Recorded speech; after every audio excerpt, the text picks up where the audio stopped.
dimanapun kalian berada. Pada hari ini kita akan belajar bersama saya, Rita, SSI Guru Kimia di SMA Swasta Pancastia Sintang, Provinsi Kalimantan Barat. Baik anak-anak, coba kalian lihat gambar di samping. Kalian tahu itu gambar apa? Itu adalah gambar reaksi-reaksi kimia yang terjadi di laboratorium. Nah, tentunya kalian pernah mempelajari tentang reaksi redoks di kelas 10. Ada yang masih ingat? Ya. Nah, yang pertama kita akan lihat konsep dari reaksi redoks. Kita lihat dulu slide berikut ini. Nah, untuk konsep reaksi redoks itu ada 3. Yang pertama, pengikatan dan pelepasan oksigen. Reaksi oksidasi itu terjadi reaksi pengikatan oksigen. Sementara reaksi reduksi itu reaksi yang melepas oksigen. Nah, kemudian konsep yang kedua yaitu reaksi oksidasi, reaksi yang melepaskan elektron. Sementara reaksi reduksi, reaksi yang menerima elektron. Konsep yang ketiga, reaksi oksidasi adalah reaksi yang mengalami kenaikan bilangan oksidasi, sedangkan reaksi reduksi yang mengalami penurunan bilangan oksidasi. Sudah ingat? Baik, kita akan lanjut. Nah, sebelum kita mempelajari seperti apa sih penyetaraan reaksi redoks, kita harus tahu dulu aturan dalam menentukan bilok. Ini juga sudah pernah kalian pelajari di kelas 10. Nah, saya akan mengingatkan kembali. Nah, untuk aturan menentukan bilangan oksidasi itu ada beberapa. Nah, yang pertama, unsur bebas jumlah biloknya sama dengan 0. Apa saja yang termasuk dalam unsur bebas adalah semua unsur yang ada di dalam tabel periodik unsur tanpa bersenyawa dengan unsur lain. Nah, kalaupun dia bersenyawa itu sesama dia sendiri. Contohnya Cl2, H2, N2. Nah, itu masuk dalam kategori unsur bebas. Kemudian yang kedua yaitu untuk logam golongan 1A, 2A, dan 3, biloknya positif. Golongan 1A positif 1, golongan 2A positif 2, golongan 3A positif 3 dalam senyawanya. Jadi kalau dia dalam bentuk senyawa, kamu tidak perlu lagi mencari berapa sih biloknya. Yang penting kamu ingat dia golongan berapa. Kemudian yang ketiga. Aturan yang ketiga, untuk bilok atom H dalam senyawa itu adalah positif 1. Kecuali dalam senyawa hidrida. Hidrida itu apa? Kalau atom H itu terikat dengan logam, maka biloknya -1. Nah, yang berikut, atom O.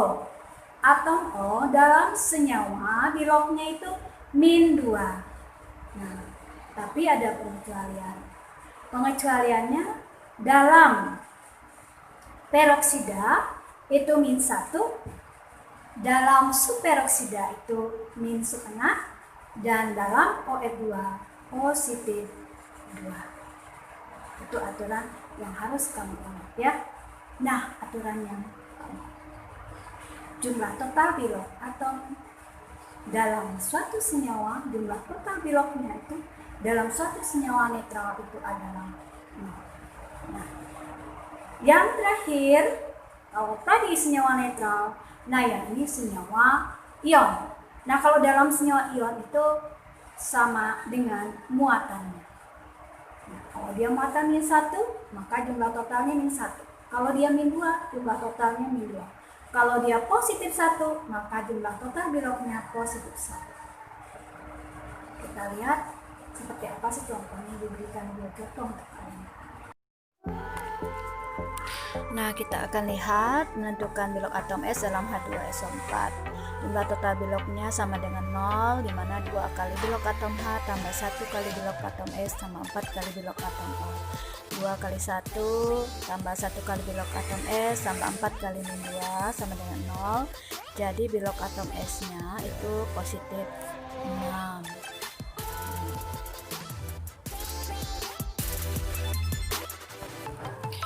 Nah, berikut kita akan menentukan bilangan oksidasi untuk senyawa yang bermuatan. Di sini kita ambil contoh MnO4-, di mana jumlah total biloknya min 1. Karena O itu min 2 biloknya, sehingga 4 kali min 2 min 8 dijumlahkan dengan min 1, nanti pindah ruas, Mn jadi positif 7. Jadi seperti itu cara menentukan bilok. Sekarang waktunya kita menyetarakan reaksi redoks. Simak penjelasan berikut. Oke, jadi tadi kita sudah melihat konsep redoks dan penentuan bilok. Nah, sebelum saya lanjut ke penyetaraan redoks, ya, dalam suatu persamaan reaksi redoks, tidak semua atom terlibat dalam reaksi. Nah, yang terlibat, yang tidak terlibat, ya. Yang tidak terlibat umumnya atom H, atom O, golongan 1A, golongan 2A. Tetapi ada pengecualian. Apa pengecualiannya? Yaitu kalau mereka ini berada dalam keadaan bebas, tentunya dia akan terlibat. Oke. Bisa dipahami? Baik, nah sekarang saya akan masuk bagaimana menyetarakan reaksi redoks. Nah, dalam penyetaraan reaksi redoks kita punya dua cara. Ibu akan jelaskan cara yang pertama, yaitu dengan metode setengah reaksi. Nah, langkah apa yang bisa kita lakukan dalam metode setengah reaksi? Langkah pertama, kita tentukan dulu yang mana atom yang mengalami reaksi reduksi, yang mana atom yang mengalami reaksi oksidasi. Oke, seperti yang kelas 10, kita lihat dari biloknya, atom yang terlibat, mana yang oksidasi, mana yang reduksi. Berikutnya, kita pisahkan menjadi setengah. Oksidasi kita pisahkan sendiri, reduksi kita pisahkan sendiri. Nah, sambil kita pisahkan, kita sekaligus setarakan atom yang terlibat di dalam reaksi. Nah, langkah yang ketiga, kita akan menyetarakan atom H dan O. Karena reaksi redoks itu berlangsung dalam dua suasana, asam dan basah, perlakuannya beda dalam menyetarakan atom H dan O. Nah, untuk suasana asam, kita setarakan atom O dengan cara menambahkan H2O ke arah yang kekurangan atom O sebanyak kekurangannya. Bagaimana dengan atom H? Di sebelahnya. Bagaimana cara menambahkan atom H? Dengan cara menambahkan H plus sebanyak kekurangan atom H. Itu suasana asam. Suasana basah akan lihat. Nah, dalam suasana basah, yang kelebihan atom O itulah yang kita tambahkan H2O sebanyak kelebihannya. Bagian yang lebih. Nah, bagaimana atom H? Kita tambahkan OH- sebanyak kekurangan atom H. Itu langkah yang ketiga. Langkah yang keempat, kita setarakan muatan dengan cara menambahkan elektron. Elektron Yang kita tambahkan itu sesuai dengan konsep reaksi redoks, itu konsep kedua. Yaitu pada reaksi oksidasi elektronnya kita tambahkan di ruas kanan, tanda panah. Mengapa? Karena dia melepas, maka kita tempatkan di sebelah kanan. Sementara reaksi reduksi kita tambahkan di ruas kiri elektronnya. Berapa elektron yang kita tambahkan? Sesuai dengan muatan yang ada di sebelah kanan. Nah, kalau muatan di sebelah kanan min 5, maka elektronnya harus kita tambahkan. Kita cek dulu yang sebelah kiri, ada berapa?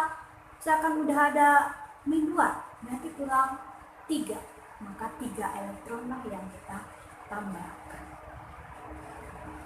Yang berikut, setelah kita setarakan muatan, kita samakan jumlah elektron. Misalkan elektron pada reaksi oksidasi min 2, elektron pada reaksi reduksi min 3, 2 dengan 3 kelipatannya min 2. Kita kalikan, semuanya kita kalikan. Nah, setelah itu baru kita tambahkan. Nah, bagaimana? Nanti kamu bisa simak dalam pembahasan soal. Kita lihat penyelesaian soal berikut. Ada 2 soal yang akan saya berikan. Soal pertama yaitu dalam suasana asam, soal yang kedua dalam suasana basa. Kita tentukan dulu atom yang terlibat dalam reaksi redoks. Selain atom O di sini hanya ada Cr dengan C. Cr biloknya berubah dari 6 menjadi 3, sementara C dari 3 menjadi 4. Sehingga kita tahu yang mana oksidasi yang mana reduksi. Kemudian pisahkan menjadi setengah, kemudian setarakan atom yang terlibat, atom C samakan, atom Cr samakan. Karena O dioksidasi kiri kanannya sudah sama, maka kita lewati untuk langkah kedua untuk posisi oksidasi. Kita setarakan atom O dengan H, dan menambahkan H2O ke arah yang kekurangan O sebanyak kekurangan yang kurangnya ada 7 di sebelah kanan, tambahkan H2O, H+nya jadi 14. Baru kita setarakan muatan dengan menambahkan elektron. Elektron kiri kanan kita cek dulu, oksidasi di sebelah kanan, reduksi di sebelah kiri. Nah, setelah itu kita samakan. Karena elektronnya tidak sama, kita samakan sehingga dapatlah reaksi yang setara. Berikutnya contoh yang kedua, Cl dengan I yang terlibat. Kita pisahkan. Yang belum sama adalah Cl. Kita samakan dulu, Cl-nya kiri kanannya harus sama-sama 2. Karena posisi reduksi tidak ada atom O dengan H, maka langkah kedua kita lewatkan ke reduksi, kita hanya langkah yang oksidasi. Untuk suasana basa, kita tambahkan H2O ke arah yang kelebihan O. Yang lebih adalah sebelah kanan, 1 lebihnya maka 1 saja H2O kita tambahkan. Karena H di kanannya 2, maka OH ini kita tambahkan 2. Baru kita setarakan muatan dengan menambahkan elektron. Nah, kebetulan muatan kiri kanan, muatan kirinya sudah 3, kanannya baru 1, kita tambahkan 2. Begitu pula yang posisi reduksi. Sehingga kita dapatkan hasil yang setara.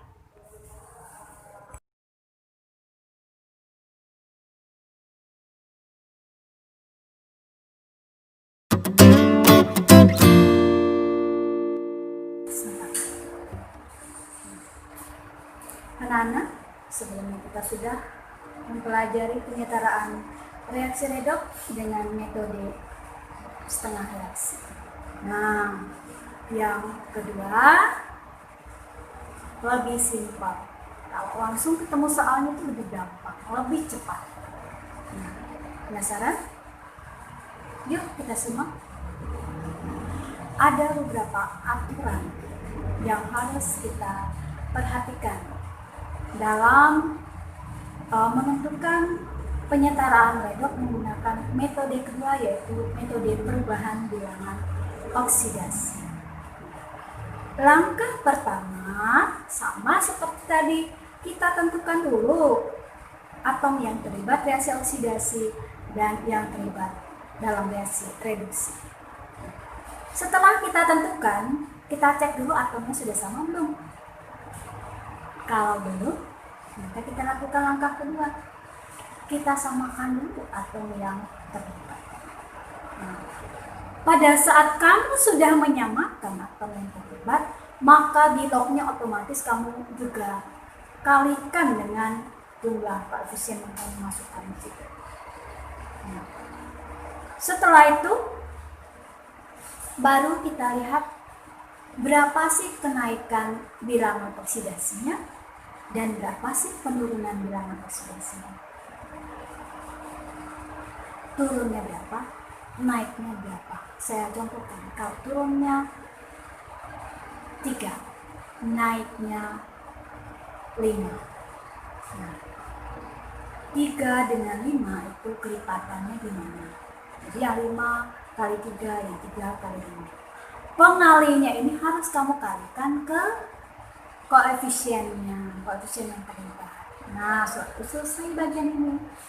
Selanjutnya apa? Kita setarakan muatan dengan cara menambahkan H+ dalam suasana asal. Di mana kita tambahkan? Di area yang perlu. Misalkan di sebelah kanan itu positif berapa?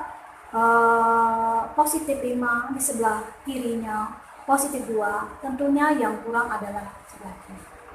Maka kita tambahkan 3H+. Sudah sama muatannya. Selanjutnya kita setarakan jumlah atom H dengan menambahkan H2O. Berapa H2O yang kita tambahkan? Sebanyak kekurangan atom H-nya. Bagaimana? Cukup simpel? Ya. Lebih simpel lagi kalau kamu sudah mengerjakan soalnya. Nah, kita simak penjelasan soalnya berikut ini.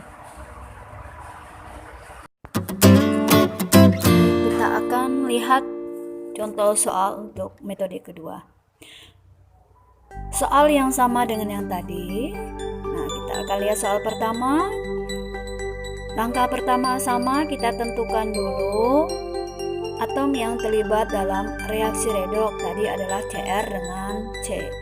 Nah, setelah itu langkah kedua, kita setarakan jumlah atom yang terlibat. Karena Cr dengan C-nya itu beda, kita samakan dulu. Nah, saat kita menyamakan, bilognya langsung kita kalikan juga dengan jumlahnya. Sehingga turunnya berapa, naiknya berapa. Kalau Cr kan turunnya 6 Cr. Kemudian C-nya naiknya 2, kelipatannya di 6, sehingga itu 3 kalikan di depan C ya. 3 kalikan depan C sehingga dapatlah 3C2O42- menjadi 6CO2. Setelah itu baru kita setarakan muatan dengan H+.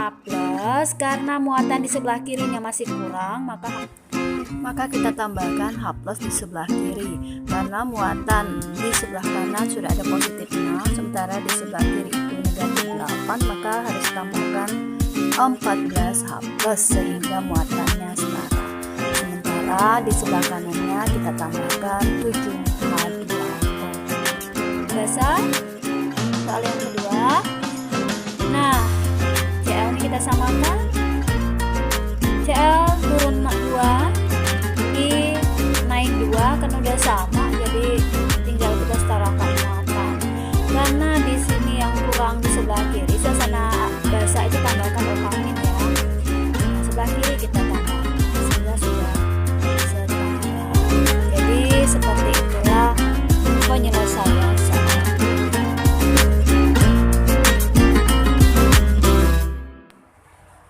Demikian pembahasan materi kita pada hari ini. Saya punya moto, jangan pernah mengatakan kata aku tidak bisa sebelum kamu mencoba. Jangan lupa like dan subscribe channel YouTube saya. Sampai jumpa